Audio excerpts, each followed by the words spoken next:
말씀 이렇게 받으시기를 바랍니다. 할렐루야. 자, 이 시간 주시는 하나님의 말씀은 마음을 치유하시는 예수님, 아픔과 상처를 치유하시는 예수님, 베드로의 아픔을 치유하시는 예수님, 우리의 상처와 아픔을 치유하시는 예수님. 사랑하는 여러분, 지금 여러분의 마음의 상태는 어떠합니까? 여러분의 마음, 상처와 아픔으로 쓴뿌리, 가시가 자라 힘들지 않습니까? 우리도 많은 상처를 받습니다. 아픔이 있습니다. 이 마음에 여기저기에 못이 박혀 있습니다. 상처 없는 사람은 없습니다. 다 상처, 투성이입니다. 겉으로는, 겉사람은 그럴듯하게 보이지만은 속사람, 이 안이, 마음이 아파하고 힘들어 합니다. 너무 상처를 많이 받아서 상처인 줄조차 모를 때도 있습니다. 희망 있습니다. 부활하신 주님이 지금 이곳에 계시는 줄로 믿습니다. 여러분 만져주십니다. 회복시켜 주십니다. 치유하여 주십니다. 여러분 이 마음을 에덴 동산처럼 아름다운 마음, 하나님의 말씀은 생명입니다. 오늘 설교 말씀을 통하여 생명이 여러분에게 흘러 들어가므로 마음이 치유되는 시간 되시기를 바랍니다. 지난주는 부활절이었지요. 가장 기쁜 날, 예수님이 죽음의 권세를 물리치시고 부활하셨습니다. 부활의 첫 열매가 되셨습니다. 이 예수님이 빌립보서 3장 21절에서 이렇게 말씀하십니다. 우리의 낮은 몸을 자기 영광의 몸의 형체와 같이, 우리 낮은 몸, 지금 이 몸을 예수님의 영광의 형체와 같이 부활체로 변하게 하시리라. 여러분, 우리도 부활의 삶을 살게 될 줄로 믿습니다. 근데 여기서 지금 이 땅에 있는 우리도, 여러분은 하나님의 자녀입니다. 상속자입니다. 그리스도의 신부라고 말합니다. 여러분 이 마음이 아름다운 마음, 하나님의 영광을 누릴 수 있고 하나님의 영광을 담을 수 있는 그런 마음으로 회복되시기를 원하십니다. 누가 하시죠? 한번 크게 외쳐봅시다. 마음을 치유하시는 예수님. 한 번 더, 저의 마음을 예수님이 치유하십니다. 자, 믿는 분만 아멘. 오늘 본문의 배경입니다. 베드로 마음이 아파요. 자기 모순에, 자기 갈등에 빠져 있습니다. 여러분 베드로 아시죠? 예수님 사랑합니다. 수제자입니다. 예수님 가는 곳마다 따라 다녔습니다. 갈릴리 호수가 엄청 큰데 거기서 베드로 예수님과 아름다운 추억이 많을 거예요. 그 호수에 돌을 던지기도 하였을 것이고, 베드로 주는 그리스도시요 살아계신 하나님의 아들이시니다 고백합니다. 그리고 베드로가 큰 소리 칩니다. 주님, 모두 주님을 버릴지라도 저는 주님을 버리지 않습니다. 예수님이 내가 진실로 내게 이른다. 오늘 밤 닭 울기 전에 내가 3번 나를 부인한다. 베드로가 주님 제가 누굽니까? 베드로입니다. 주님 수제자입니다. 제가 죽을지언정 예수님을 부인하지 않겠습니다. 큰 소리 쳤습니다. 그런데 예수님이 그날 밤에 잡히고 베드로가 대제사장 가야바의 집에 마당에 불을 쬐입니다. 불 함부로 쬐면 안 되는데 불을 쬐다가 여종이 이 사람도 나사렛 예수와 함께 있었다 하니까 베드로 3번 부인한 거 아시죠? 마가복음 14장에는 이렇게 말합니다. 저가 예수님을 저주하고 맹세하였다. 저주하고, 누구를 저주했다는 말이에요? 저주하고 맹세하며 3번은 부인합니다. 여러분 이것을 누가복음에서는 베드로가 예수님을 실컷 부인을 했는데 예수님의 눈길과 베드로의 눈이 마주쳤다고 되어 있어요. 우리 이 말씀 한번 같이 읽어봅시다. 누가복음 22장 60절에서 62절까지 말씀 시작. 베드로가 이르되, 아직 말하고 있을 때 닭이 곧 울더라. 주께서 베드로가 내가 3번 나를 부인하라. 밖에 나가서 심히, 아멘. 여러분 61절에서 이렇게 말합니다. 주께서 돌이켜 베드로를 보시니, 주께서 부인했습니다. 3번 부인했습니다. 주님의 눈길과 베드로의 눈길이 마주친 거예요. 이때부터 베드로는 어떻게 되겠습니까? 3일 후에 예수님 부활하십니다. 무덤에 베드로 달려가지요. 빈 무덤이었습니다. 10명의 제자가 있는데 부활하신 주님이 찾아오셨습니다. 베드로 수제자입니다. 예수님께 달려가고 싶고 한마디 하고 싶은데 이 안이 지금 말을 할 수가 없어요. 이 안이 지금 문제가 있습니다. 달려가지를 못합니다. 그리고 오늘 본문 요한복음 21장입니다. 베드로가 답답한 거예요. 나는 물고기 잡으러 간다. 갈릴리 호수로, 이전에 어부이었지요. 갑니다. 베드로 분명히 십자가 체험했습니다. 부활하신 예수님 만났습니다. 그러나 삶의 능력은 없습니다. 왜? 오순절 성령님의 임재가 없었기 때문에. 이전 상태로 돌아가겠다는 거예요. 밤새워 그물 던져도 고기 한 마리 잡지 못했습니다. 예수님이 오셔서 그물을 배 오른편에 던지라. 배 가득히 고기 잡힌 거 다 아시죠? 사도 요한이 말을 합니다. 주님이다, 예수님이다. 베드로 너무 반가운 거예요. 너무 좋은 거예요. 옷을 두르고 겉옷을 두르고 물에 뛰어듭니다. 수영해서 50m를 해서 예수님 저기 계신 거예요. 다가가는데 더 이상 다가가지를 못합니다. 달려가서 안기고 싶은데 그 앞에 나가지를 못해요. 지금 이 안에 무엇이 있는 거예요? 민망함, 죄송스러움, 송구함. 예수님 3번이나 부인하고, 그때 예수님 눈길이 마주쳤는데 예수님은요 조롱당하고 있고 얼굴을 막고 있고 눈길을 마주쳤는데 그때 나는 예수님을 부인하고 있었어요. 이 상처, 이 아픔. 사랑하는 여러분, 우리도 이런 상처, 이런 아픔이 있습니다. 베드로보다 더하면 더했지 덜하지 않을 거예요. 미국의 어느 젊은 목사님이 저에게 그런 말을 하시더라고요. 이분 지금 교회가 막 부흥하고 있는데, 미국 지금 교회가 다 이랬는데 이분은 막 지금 부흥하고 있어요. 지금 한 80명, 미국에서 80명 되면 많이 모이는, 90명 막 모이면서 너무 좋으신 분인데, 한 번은 자기 가족들이 다 모였대요. 자기 아버지도 어머니도 또 형제들, 뭐 부부들. 그런데 갔다 무슨 이야기를 하냐면요, 가족이 중국 여행 갔던 이야기를 하더라. 이 목사님은요 갈 형편도 안 되고 시간도 없어서 못 갔는데 중국 장가게라는 곳을 가면요 굉장히 신비스럽대요. 저도 안 가봐서 모릅니다. 바위가 거꾸로, 바위가 이렇게 되어 있어야 하는데 바위가 이렇게 거꾸로 되어 있고 바위가 옆으로 되어 있고 너무 신기한데 자기 가족들이 전부 다 그 이야기를 하더라는 거예요. 그러니까 자기가 가만히 들으면서 자기도 가고 싶더라는 거예요. 갈 형편은 안 돼서 하나님 앞에 기도했던, 주님 저도 장가게 좀 멋있는 거 보고 싶어요. 막 기도를 하니까 주님이 자기에게 내가 너에게 더 멋있는 거를 보여주마 그러시더라고요. 그래서 이분이요, 주님 뭐예요? 저를 아마존에 보내주실 거예요? 막 이랬더니 주님 하시는 말씀이, 내가 너에게 더 멋있는 너의 성도들의 마음을 보여주마. 주님이 마음을 보여주신데 마음이 거꾸로 돼 있고 마음이 옆으로 돼 있고 마음이 삐딱하고, 주님 이거 어떻게 해야 합니까? 여러분 어떻게 해야 하죠?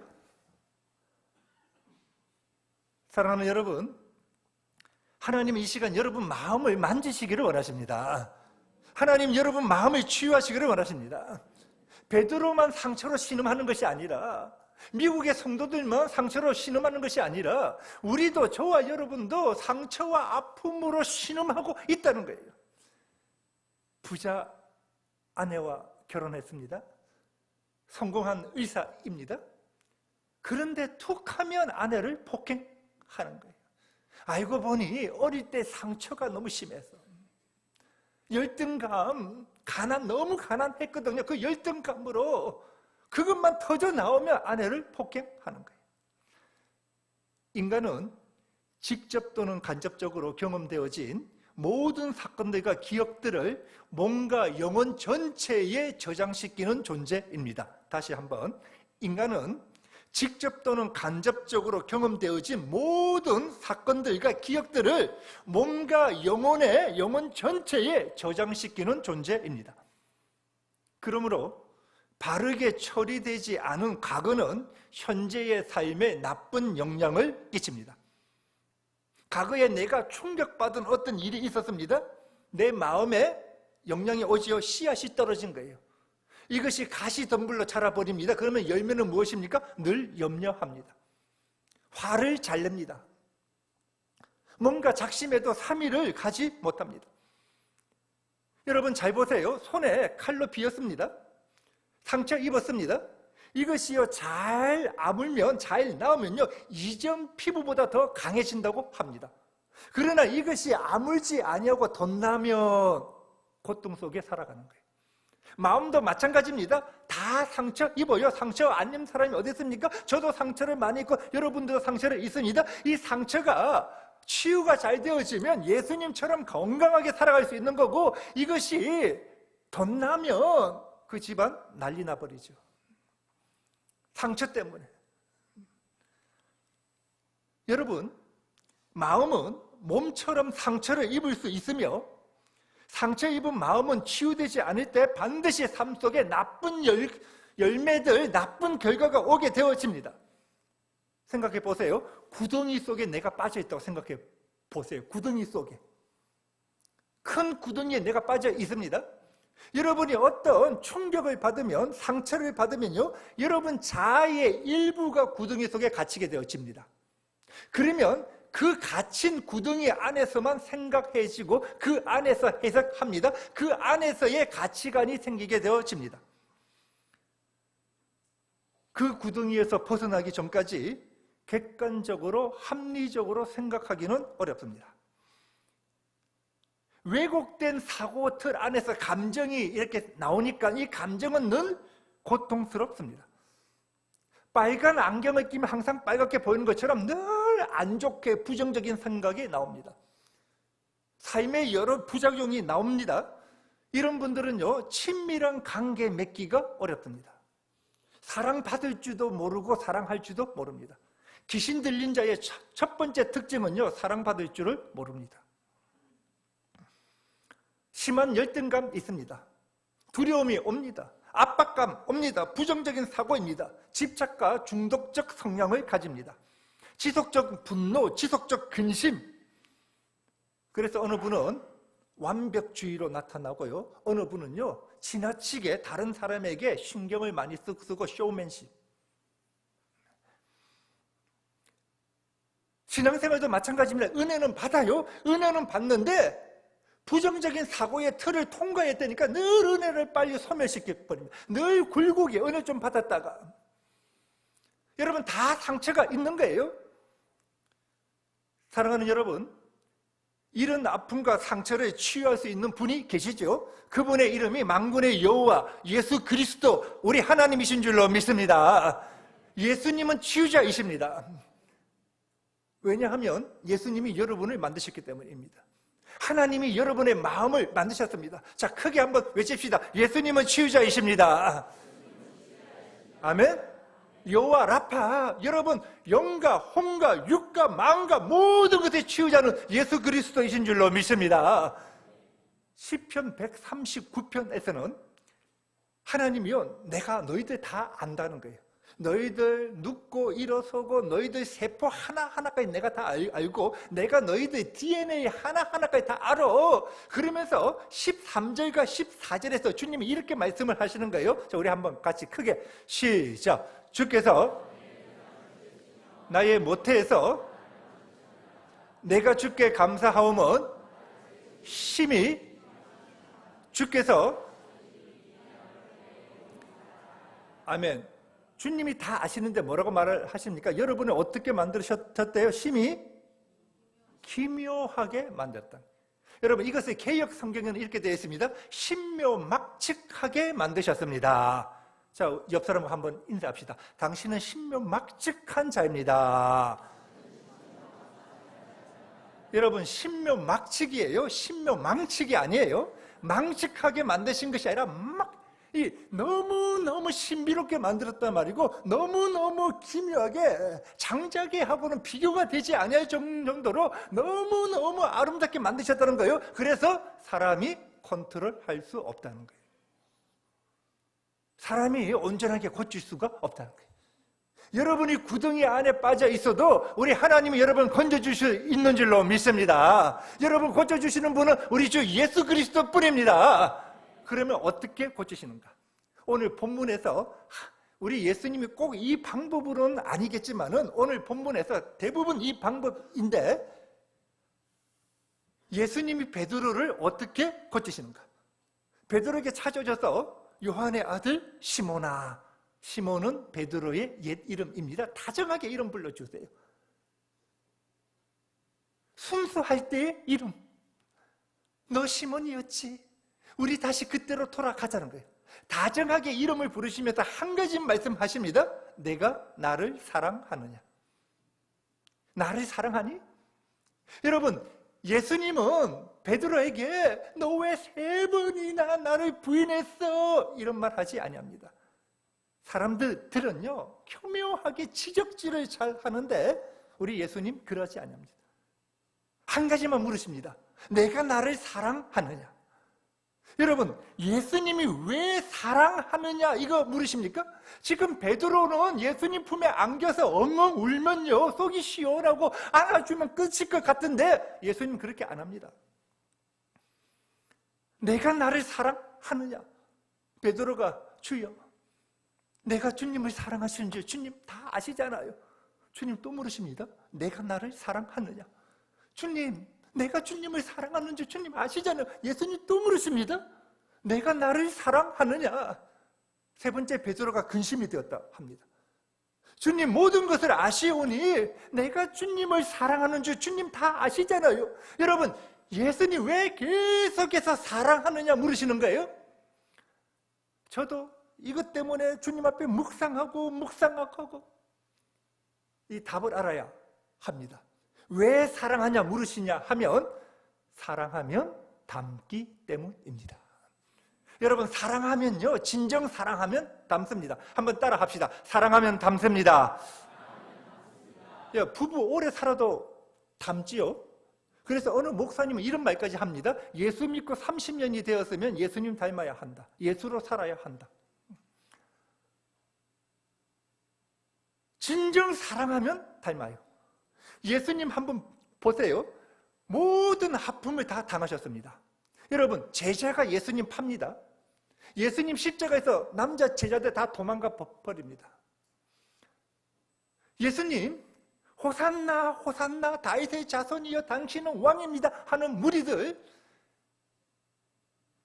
예수를 십자가에 못 박으셔서 배반합니다. 조롱당합니다. 멸시당합니다.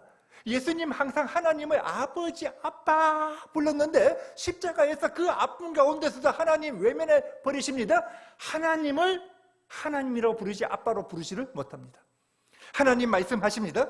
내 아들 예수는 너희들이 당한 모든 고통과 아픔을 다 당하였다. 그리고 완벽하게 회복되었다. 온전하게 회복되었다. 너희도 예수를 닮을지어다. 사랑하면 닮는 거예요. 여러분, 아픔이 있습니다. 고통이 있습니다. 주님을 사랑하면 닮아서 회복되어집니다. 여러분, 주님을 사랑하면 주님과 함께 하잖아요. 주님이 내 안에, 내가 주님 안에, 주님이 여러분의 마음을 만져주십니다. 고통으로 마음이 거꾸로 되어 있어요. 상처로 마음이 삐딱해요. 주님 다 이해하십니다. 주님 다 뿜어주십니다. 나도 이런 아픔이 있었단다. 사랑하는 아들아, 딸아, 내가 너희의 아픔과 상처를 십자가에서 다 당하고 승리하였다. 더 이상 아파할 거, 고통할 거 없다. 십자가로 승리하였다. 이제부터는 기뻐할지어다. 너의 마음이 원래 마음, 온전한 마음, 애동동산으로 회복될지어다. 아름다운 인생이 될지어다. 사랑함으로. 주님을 사랑하면 주님의 사랑의 강물이 여러분에게 흘러 들어와서요, 더러운 거 다 씻어주시고 여러분 회복시켜 주십니다. 크게 따라 합시다. 예수님을 사랑하면 회복되어집니다. 여러분, 사랑할 때 회복된다는 거예요. 계속해서 베드로에게 지금 이 말씀 하시는 거예요. 그런데 굉장히 우리 주님이요, 재밌게 하시는데, 저는 성경을 읽으면서 참 재밌는 게 많아요. 재밌는데, 베드로가 예수님을 부인할 때 불죄에다가 부인하죠.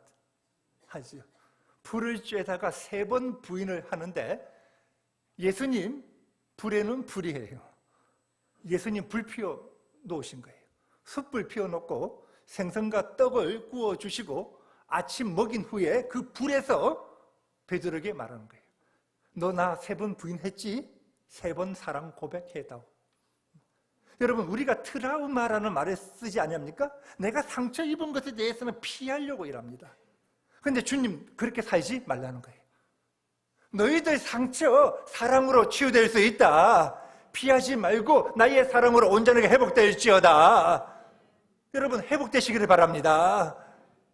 근데 회복되어지기 위해서는 굉장히 중요한 거, 이거 한계가 더 와야 하는데, 여러분들이 예수님의 사랑으로 회복되어지는데 이 사랑에는 사명이 따라옵니다.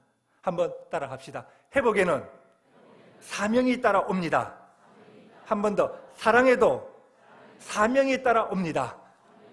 그래서 예수님이 계속해서 사랑 말씀하시면서 사명을 말씀하시는 거예요. 여러분, 사랑과 사명은요, 따로가 아닙니다. 내가 사명 없이 주님 사랑합니다, 사랑합니다 고백하면요, 방자해질 수 있습니다. 여러분, 성경에는 사랑 없이, 사명 없이 사랑합니다, 사랑합니다 하면 방자해질 수 있다가 아니라 방자해진다. 묵시가 없으면, 사명이 없으면 방자해진다라고 이야기하고 있습니다. 그래서 우리 주님이 부활하시고 승천하시기 직전에 너희는 가서 모든 족속으로 제자를 삼아 너희가 내 제자가 되고 그 다음에 너희가 제자를 삼아라, 사명을 주시는 거예요. 사명과 사랑은 함께 갑니다. 헌신. 여러분이 사명을 가지고 나갈 때 예수님과 더 친밀해지게 되어지고 예수님의 사랑을 더 느끼고 진정한 회복이 일어나고 에덴 동산의 삶을 살아가게 될 줄로 믿습니다. 자, 여러분에게 한번 묻습니다. 여러분, 하나님을 사랑하세요? 아멘이 뭐 쑥 들어갔는. 자, 다시. 여러분, 하나님 사랑합니까? 예수님 사랑합니까? 자, 예수님 사랑하시는 분 크게 아멘. 예수님 말씀하십니다. 내가 너희에게 4월 29일 사명을 주었다. 사랑과 사명은 같이 가는 거예요. 새생명 전도 축제, 새생명 얻지 못한 자에게 복음 전해야 되지 않겠니? 새생명 얻은 줄 알았는데 실족한 자들에게 너희가 초청해야 하지 않겠니? 환영해야 하지 않겠니? 환영해라. 나를 사랑하니? 사명 준다. 내가 너희 교회에도 사명 주었지 아니하니? 환영해라, 초청해라. 그래서 내 집을 구원받은 영혼이 가득 차게 하고 내 집을 기쁨의 잔치가 일어나게 해라. 그래서 하나님의 나라는 잔치의 나라예요. 이곳에 그 사람들이 와서 예배드림으로 기쁨의 잔치가 되고 우리가 그래서 맛있는 먹을 것을 하는 잔치를 하라는 거예요. 여러분 잘 들으세요. 예수님이 진실로 2번 이야기를 하면 굉장히 중요한 말입니다. 우리는 나이가 들어가면서 좀 편안하게 신앙생활 해야지라고 생각하기가 참 쉽지요. 이제는 좀 편안하게. 근데 주님은 18절에서 뭐라고 말씀하시냐? 진실로 2번이나 하시면서 하시는 말씀이요. 베드로에게 자 같이 크게 18절 시작. 내가 젊어서는 늙어서는 원하지 않은 곳으로. 아멘. 무슨 말입니까? 내가 젊어서는 너 가고 싶은 데로 갔지. 너 하고 싶은 일 했어. 너 젊어서는 나를 요만큼 사랑했기 때문에 너 하고 싶은 대로 다 했단다. 그러나 내가 늙어서는 나를 이만큼 사랑하기 때문에 이제 너 마음대로가 아니라 내가 너를 끌고 갈 것이고 너는 두 팔을 벌린다. 두 팔을 벌린다는 말은 순교한다. 젊어서는 너가 나를 요만큼 사랑하기 때문에 너 하고 싶은 거 어느 정도 했어. 그러나 늙어서는 편하게 살자가 아니라 너는 나를 너무나 사랑하기 때문에 내가 너를 끄는 대로 너는 갈 것이고 너는 순교까지 하면서 내가 준 사명을 감당하기 위하여 순교까지 하면서 나의 사랑을, 예수님에 대한 사랑을 너는 증명해 낼 것이다. 이렇게 살기 원하시는 분 아멘. 어느 분 이렇게 말할 수 있어요. 목사님, 베드로는 그래도 나이가 70도 안 됐잖아요. 베드로나 제가 알기로 예수님 나이대가 비슷한 거예요. 그러니까 베드로 순교 때 60대 중반뿐이 안 됐지 않잖아요. 여러분, 베드로 시대, 예수님 시대요, 평균 수명이 56세였습니다. 그러면 평균 수명보다 더 많이 순교한 거예요. 지금 평균 수명이 80대 중반이시죠? 그러면 몇 살까지 살다가 최선을 다하고 순교한 거예요?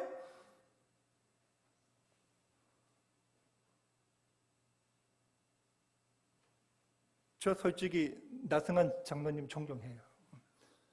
요즘에 요양병원에서요, 날 성경 말씀 이렇게 읽으시고 새벽 기도에 인도하세요.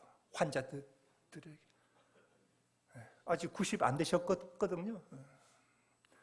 저 이혜경 권사님 사실 존경해요. 몸 안 좋으신데요, 수요일날 나오셔서 2시간씩 앉아있기 얼마나 힘들어요. 근데 나오시려고.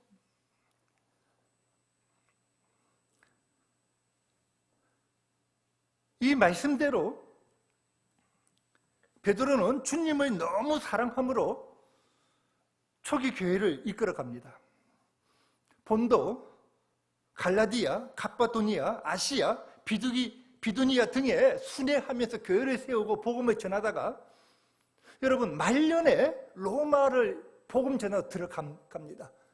그리고 AD 64년에 네로 황제의 박해 때 순교하는데 자기가 스스로 요청을 합니다. 예수님이 십자가에 돌아가셨는데 내가 어떻게 예수님처럼 똑같이 십자가로 내가 순교할 수 있습니까? 나는 십자가에 거꾸로 매달려. 여러분, 십자가만 해도 너무너무 고통인데 피가 거꾸로 되어지는 십자가에 거꾸로 매달려 저는 순교하겠다고. 주님의 사랑이 사명으로 왔고 그는 이 사명을 순교까지 하면서 주님을 사랑한다는 것을 증명했습니다. 이런 이야기가 전해집니다. 베드로가 네로 박해 때 로마에서 복음을 전하다가 많은 크리스찬과 함께 피난 가는 거예요. 언덕에 왔는데 보니까 예수님이 반대쪽으로 가시는 거예요. 그 베드로가 한마디 하지 아니합니까? 코바디스 도미네, 코바디스 도미네, 주님 어디로 가시나이까? 주님이 말씀하십니다. 내가 도망가는 그 로마 시내의 시민들, 그 죽어 있는 영혼들에게 내가 복음 전하러 간단다. 베드로가 주님 안 됩니다. 이번에는 안 됩니다. 제가 가겠습니다. 그리고는 베드로가 다시 들어갑니다. 들어가서 복음을 전하다가 순교합니다. 그가 순교할 때 그의 아내 콩고로디아가 베드로에게 이렇게 외칩니다. 그대여, 주님을 기억하십시오. 주님의 사랑을 기억하십시오. 승리하십시오. 잠시 후에 우리는 천국에서 만날 것입니다. 말씀을 맺겠습니다. 사랑하는 여러분, 주님은 여러분을 사랑하십니다. 주님은 여러분을 너무나 사랑하십니다. 여러분 사랑한다는 증거가 십자가입니다. 십자가보다 더 큰 사랑이 어디 있습니까? 주님은 주님이 너무나 사랑하시는 여러분이 영적으로 병들 안 됩니다. 이 심적 마음의 병을 주님 지금 고치시기를 원하십니다. 주님 오늘 여러분 어떻게 고치십니까? 주님이 고치시는 방법은 주님이 여러분에게 물어보십니다. 너는 나를 사랑하느냐? 주님에게 대답해 보십시오. 너는 나를 사랑하느냐? 이것들보다, 여기 있는 사람들보다, 내 가족들보다, 너 아파트보다, 너 직장보다, 돈보다, 물질보다 나를 더 사랑하니? 여러분, 주님 앞에 한번 대답해 보십시오. 너 나를 사랑하니? 그렇다면 내 양을 아직 구원받지 못한 자들에게 복음 좀 전해다오. 너 나를 사랑하니?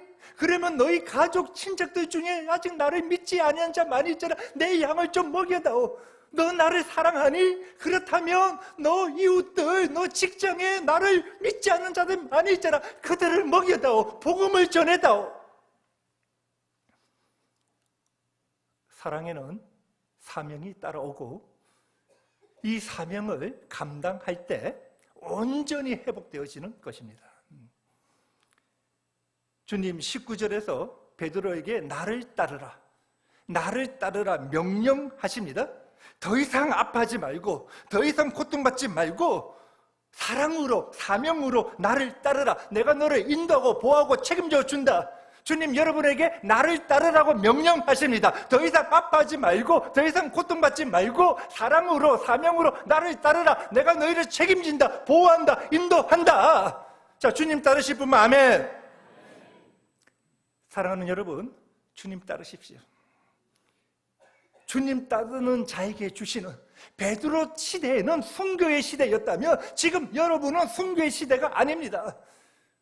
내가 주님을 따르겠습니다, 사랑으로 사명 감당하겠습니다 하고 나가는 자에게 주님이 시편 36편 8절 말씀을 주시기를 원하시는데, 제가 시편 36편을 읽으면서 너무 큰 은혜를 받았습니다. 오늘 이 말씀, 우리 주님이 주님 따르는 여러분에게 주시는 말씀으로 마지막으로 한번 같이 읽어봅시다. 시작. 그들이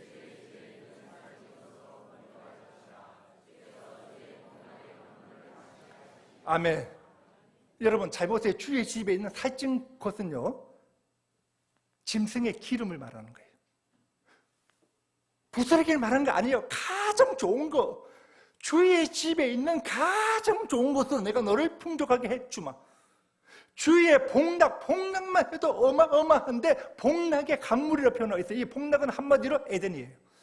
에덴 동산에서 4개의 강이 흘러나와서 생물이 열매 맺는 것처럼 내가 너희 인생을 에덴 동산처럼 열매 맺고 너희의 주위에 있는 사람들까지 열매 맺는 인생이 되게 해주마.